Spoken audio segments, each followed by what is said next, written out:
The overall goal of this methodology is to extract the thermodynamic parameters governing biomolecular folding and binding interactions by differential scanning calorimetry, or DSC, using a thermolabile ligand in as little as 2 experiments.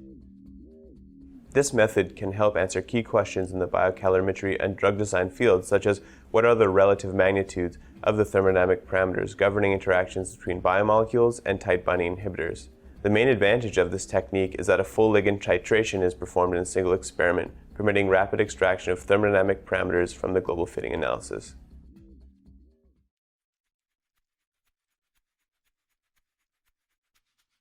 To begin, prepare buffers for dialysis of the purified biomolecule and dissolution of ligands. Dialyze the biomolecule against at least 1 liter of buffer using dialysis tubing with 0.5 to 1.0 kilodalton cutoff.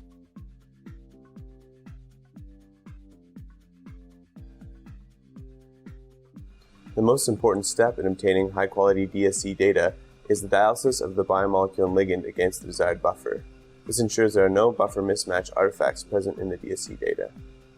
Filter the final buffer, which is referred to as the working buffer, through a 0.2 micron filter that has been thoroughly equilibrated with buffer.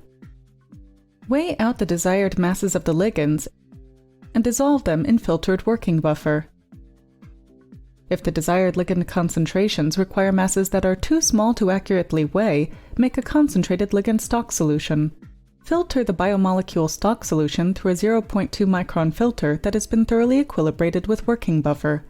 Then, determine the biomolecule concentration by absorbance measurements. Store the prepared biomolecule and ligand in a 4 degrees Celsius refrigerator